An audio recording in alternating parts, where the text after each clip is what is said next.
வணக்கம் நண்பர்களே. இப்படி இருந்த வாழை இப்படி மாற்றுறது அப்படிங்கிறத பற்றி தான் பார்க்க போகிறோம். ஒன்றும் இல்லை, இந்த விண்டோவில் நம்ம வந்து ஒரு கேட்டன் ஃபிக்ஸ் பண்ண போகிறோம். அதை பற்றி தான் பார்க்க போகிறோம். சரிங்களா?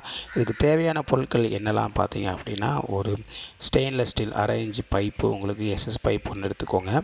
அதுக்கடுத்து இதை ஹோல்டு பண்ணதுக்கு வந்து 2 எல் கிளாம்பு வித் ஹோல்டரோடு இருக்கும்.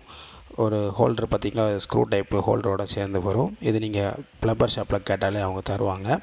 அதுக்கடுத்து அதை ஃபிக்ஸ் பண்ணதுக்கு வந்து ஸ்க்ரூஸ் அண்ட் ஃபிக்சர்ஸ் எதுக்கு அப்படின்னா, நம்ம வாலில் ஒரு ஹோல் போட்டு அதை ஃபிக்சர் வச்சு அதுக்கடுத்து நம்ம வந்து ஸ்க்ரூஸ் டைட் பண்ண போகிறோம். இதுக்கு ரொம்ப முக்கியமானது என்னென்னா ட்ரில்லிங் மிஷின் இல்லைனா எதுவுமே பண்ண முடியாது. இதுதான் நம்மளுக்கு ஃபஸ்ட்டு தேவைப்படுது நம்ம வாலில் ஹோல் போடுறதுக்கு. அதுக்கடுத்து ஒரு ஹேமர் எதுக்கு அப்படின்னா ஃபிக்சர்ஸை உள்ளே வச்சு நம்ம வைக்கிறதுக்கு.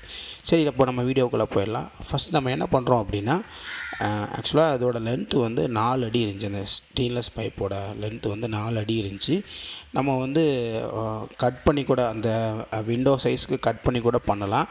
எனக்கு கட் பண்ண மனசு இல்லாதனால நம்ம என்ன பண்ணோம் அப்படின்னா, ஃபுல்லாகவே மாட்டிடலாம் அப்படின்னு பார்க்குறேன். இப்போ என்ன அப்படின்னா, எவ்வளோ எக்ஸஸ் இருக்குது அப்படின்னு பார்க்குறேன். ஆக்சுவலாக ஜன்னல் வந்து உங்களுக்கு 3 அடி இருக்குது அப்படின்னா, நம்ம பைப்பு 4 அடி இருக்குது. என்னோடய கை அளவுக்கு வந்து 2.5 ஜான் எக்ஸஸாக இருக்குது. ஸோ நம்ம அது ஜன்னல் வந்து சென்டரில் வரணும் அப்படின்னா 2 சைடுமே நம்ம 1.25 ஜான் இடம் கொடுக்கணும். சரிங்களா? மொத்தமாக 2.5 ஜான் எக்ஸஸ் இருக்கிறதுனால 2 சைடும் 1.25 ஜான் இடம் கொடுத்தோம் அப்படின்னா அது நீட்டாக இருக்கும். ஸோ வந்து 1.25 ஜான் வச்சு ஒரு சைடில் மார்க் பண்ணிக்கிட்டேன். இதே மாதிரி ஆப்போசிட் சைட்லேயும் நான் வந்து 1.25 ஜான் வச்சு மார்க் பண்ணிக்கிட்டேன். சரிங்களா? இப்போ என்ன பண்ணோம் அப்படின்னா, இதை மார்க் பண்ணதை கரெக்டாக வைக்கிற மாதிரி அந்த பாயிண்ட் வச்சுருக்கோம் பார்த்தீங்களா, அந்த 2 விண்டோஸோட கார்னரில் வர்ற மாதிரி ப்ளேஸ் பண்ணிவிட்டு இந்த சைடும் அந்த சைடும் கரெக்டாக இருக்கான் லைட்டாக செக் பண்ணிட்டு அதில் ஒரு மார்க் பண்ணிக்கலாம். ஏன்னா அந்த இடத்துல தான் நம்மளுக்கு என்னென்னா இந்த கிளாம்ப் வரும். எல் கிளாம்ப் பார்த்தோம் பார்த்தீங்களா, அந்த கிளாம்ப் ஃபிக்ஸ் பண்ணணும். ஸோ நம்ம கரெக்டாக சென்டரில் இருக்கணும். இப்போ நம்ம கையில் வந்து மெஷரிங் டேப் இருக்குது அப்படின்னா, நம்ம அதை வச்சு டேப் வச்சு நம்ம வந்து கரெக்டாக சென்டரை பார்த்து அளந்துக்கலாம். அல்லது அந்த ஜன்னல் தூரம் எவ்வளோ தூரம் இருக்கோ அதுக்கு வரைக்கும் நம்ம வந்து அந்த பைப்பை கட் பண்ணி கூட வைக்கலாம். நான் வந்து இந்த மாதிரி மெத்தட் எடுத்திருக்கேன். கொஞ்சம் கவரிங் நிறையா இருந்தாலும் ஒன்றும் பிரச்சனை இல்லைக்காக அப்படி எடுத்திருக்கேன். கரெக்டாக மார்க் பண்ணிட்டோம். அது பென்சிலை வச்சு அந்த இடத்துலையும் இந்த இடத்துலையும் ஒரு சின்ன ஒரு மார்க் பண்ணிட்டோம். சரிங்களா? ஓகே, அடுத்து என்ன பண்ணோம் அப்படின்னா, அதில் வந்து அந்த கிளாம்பை வந்து அந்த மார்க் பண்ண ஏரியாவில் கரெக்டாக வச்சுட்டு பெர்பெண்டிகுலராக வச்சுட்டு அதுக்கடுத்து அதில் ஒரு ஹோல் மார்க்கிங் இருக்கும் பார்த்தீங்களா, ஸ்க்ரூஸ் எந்த இடத்துல மாட்டணும்னு அதில் ஹோல் இருக்கும். அந்த ஹோலில் வந்து நம்ம என்ன பண்ணுறோம் அப்படின்னா மார்க்கிங் பண்ணுறோம். ரவுண்டை வந்து மார்க் பண்ணுறோம், ஹோல் காட்டுறோம். கரெக்டாக பாருங்கள், அதில் சின்னதாக ஒரு ஹோல், அந்த ஹோல் எங்கே வரணுங்கிறத நம்ம மார்க் பண்ணியிருக்கோம். இப்போது அந்த 3 பாயிண்ட்ஸில் தான் நம்மளுக்கு வந்து ஒரு வால் ட்ரில் போடணும். அதுக்கு ஃபஸ்ட் நம்ம ட்ரில்லிங் மிஷினை செட் பண்ணுறோம். அந்த ட்ரில் பிட் வாலில் நம்ம ஹோல் போடுற ட்ரில் பிட்டை மாட்டிட்டு நல்லா டைட் பண்ணுறோம். சரிங்களா? சைஸ் வந்து நம்ம ஸ்க்ரூ சைஸ்லேயே இருக்கணும். நம்ம என்ன ஸ்க்ரூ சைஸ் போடுறோமோ அதுக்கு மேட்சிங்கான சைஸில் ட்ரில் பிட் எடுக்கணும். பெருசாக எடுத்திங்கன்னா ஃபிஷர்ஸ் உள்ளே சேராது, கலந்துரும். அடுத்து ஹைட்டு, நம்ம ஹைட்டு வந்து கரெக்டாக அந்த ஸ்க்ரூ எவ்வளோ தேவைப்படுதோ அவ்வளோத்துக்கு ஹைட்டு வச்சு மார்க்கர் பண்ணிட்டேன். அதாவது செலோ டைப் வந்து மார்க் பண்ணிட்டேன், அதை தாண்டி போகக்கூடாது அப்படிங்கிறதுக்காக. இப்போ நம்ம என்ன பண்ணுறோம் அப்படின்னா ட்ரில் பண்ணுறோம். கரெக்டாக அந்த மார்க்கிங் எவ்வளோ தூரமாக இருக்கோ அவ்வளோ தூரம் தான் நம்ம ஹோல்ட் பண்ணணும். ஓகே, அடுத்து வந்து என்ன பண்ணோம் அப்படின்னா, இதில் அந்த ஹோலுக்குள்ளே ஃபிஷர்ஸை மாட்டணும். உள்ளே வச்சு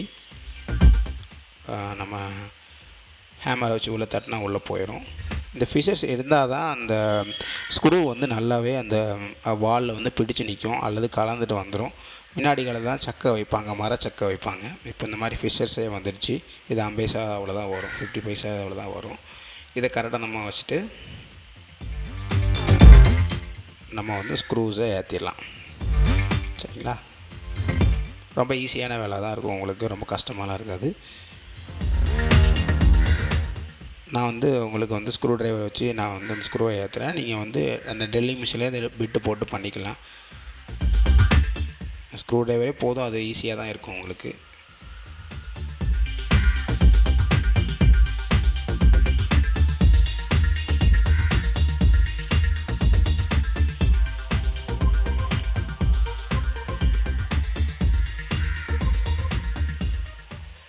ஓகே, நல்லா டைட்டாக இருக்கான்னு செக் பண்ணிட்டோம். அடுத்து வந்து அந்த கம்பியை வந்து நம்ம உழைக்கிறோம். அதாவது நம்ம ராடு வாங்கியிருக்கோம் பார்த்தீங்களா, அதை வந்து நான் அன்பேக்கிங் பண்ணாமல் வச்சுருந்தேன். அதை வந்து நல்லா அதுக்கடுத்து என்ன பண்ணோம் அப்படின்னா, அந்த பைப்பை வந்து நம்ம ஏற்கனவே கிளாம்ப் ஃபிக்ஸ் பண்ணிட்டோம் பார்த்தீங்களா, அந்த இடத்துல கரெக்டாக விட்டுட்டு மிட் லெவல் காஜ் யூஸ் பண்ணுறேன். இது என்ன பண்ணோம் அப்படின்னா, பேரலாக இருக்கா, பூமிக்கு பேரலாக இருக்கா அப்படின்னு காட்டும். உங்களுக்கு சைடில் ஃபோட்டோவில் பார்த்தாலே தெரியும், நீங்கள் பார்த்துருப்பீங்க. அது வந்து கொஞ்சம் பேரலாக இருக்கிறதுக்காக, பூமிக்கு பேரலாக இருக்கிறதுக்காக வச்சுருக்குறோம். அதை வச்சு மார்க் பண்ணி ஆப்போசிட் சைஸில் வந்து நம்ம வந்து எந்த இடத்துல ட்ரில் பண்ணோம் அப்படின்னு கனெக்ட் பண்ணிட்டோம். பண்ணிவிட்டு ஹோலும் போட்டு நம்ம ட்ரில்லையும் போட்டு கிளாம்பையும் ஏற்றியாச்சு.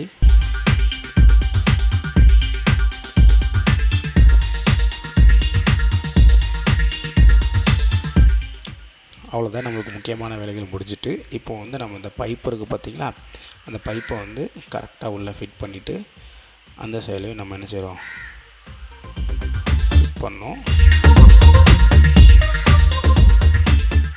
அந்த கிளாம்ப் கூடயே ஹோல்டர் வந்துடும். இந்த ஹோல்டரை வந்து உள்ளே வச்சு அதில் மரம் இருக்கும், ஸ்க்ரூஇன் பண்ணிக்கலாம். அதில் நம்ம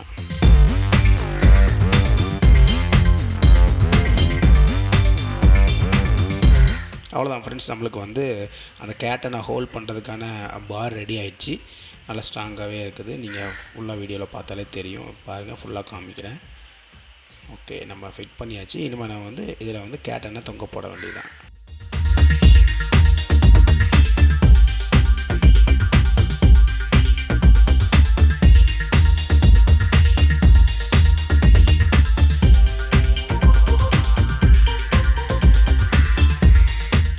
அடுத்து நம்ம இந்த கேட்டனை மாட்டிடலாம். கேட்டன் வந்து நம்ம 2 சைஸில் வாங்கிக்கலாம்.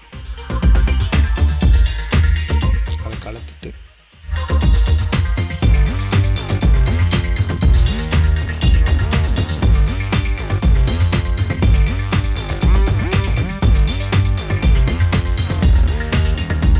ஓகே, கேட்டனை மாட்டியாச்சு. என் ரிசல்ட் எப்படி இருக்குன்னு பாருங்கள். இப்படி தான் இருக்கும். Okay, thank you.